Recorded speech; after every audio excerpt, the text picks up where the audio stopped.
গয়বীভাবে টাকা আসবে 100% একটি পরীক্ষিত আমলের কথা বলবো। প্রিয় ভাই, আমি যে আমলের কথা বলবো আমার কোনো বানানো কথা বলবো না আপনাকে।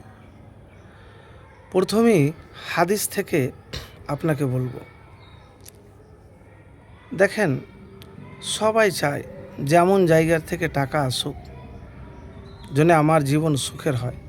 তো সুখের জীবন করার জন্য আপনাকে দুনিয়াতে মেহনত করতে হবে। অত সহজে নয় যে আপনি চাইলেন হয়ে গেল। তার জন্যে আপনাকে কঠোর পরিশ্রম করতে হবে, আল্লাহর নাম নিয়ে, আল্লাহর প্রতি ভরসা রেখে। এবং দেখা যায় যে পরিশ্রম করার পরও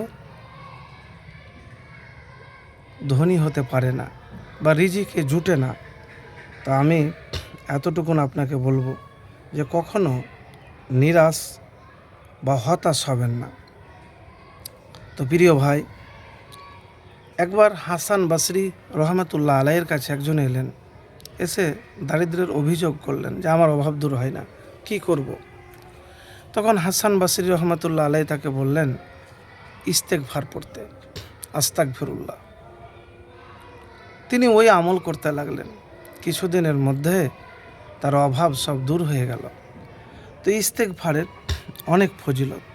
ইস্তেগফার বা আল্লাহর কাছে ক্ষমা চাওয়ার অশেষ ফজিলত রয়েছে।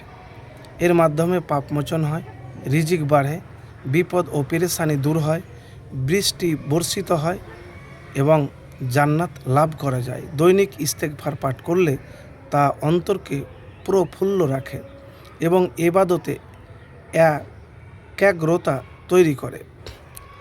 তো প্রিয় ভাই, আমি যে ইস্তেগফারের কথা বলবো তার আগে প্রথমে বলেছি আপনাকে গায়বীভাবে টাকা আসবে। দেখেন, টাকাটাও রিজিক। রিজিক শুধু টাকা নয়, সুখ, শান্তি, ভালো পরিবার, ভালো স্ত্রী, নেক সন্তান, নেক স্ত্রী, সব কিছুই, নেক কর্ম, ভালো কর্ম। তো প্রিয় ভাই, আমি যে কথাটি এখন আপনাকে বলবো এটি আমার বানানো কোনো কথা বলবো না। ইবনে আব্বাস রাদিয়াল্লাহু তাআলা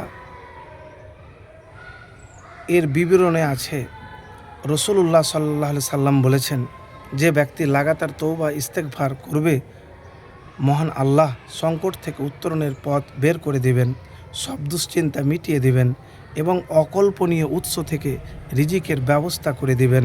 আবু দাউদ শরীফ 1518, ইবনে মাজা হাদিস 3819, মুস্তাদরাকে হাকিম 4 খণ্ড পৃষ্ঠা নম্বর 291, হাদিস নম্বর 7677।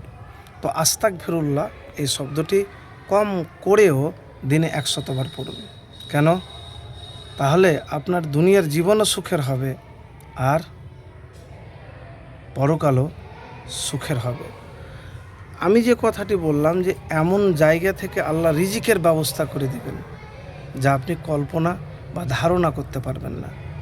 তো প্রিয় ভাই, একবার তো করেই দেখুন। এবার আরেকটি কথা বলবো আপনাকে। অনেকেই বলে, দেখেন, আপনার যদি কবুল হয় দোয়া আমল, তাহলে আপনি ফল পাবেন। দেখেন, কাজ করতে গেলেন, আপনি কাজ করতে যেয়ে যদি ঠিকঠাক আপনি কাজ না হয়, পারফেক্ট কাজ না হয়, তাহলে কি যার কাজ করছেন সে কি আপনাকে মূল্য দিবে না। তো কাজটাও পারফেক্ট করা লাগে। তো সেই রকম দোয়া যে আপনি করছেন, আমল করছেন, সেগুলিও পারফেক্ট হতে হবে। যদি আল্লাহ কবুল করে তাহলে আপনার গায়বী রিজিক টাকার এমন জায়গা থেকে আসবে আপনি কল্পনা করতে পারবেন না।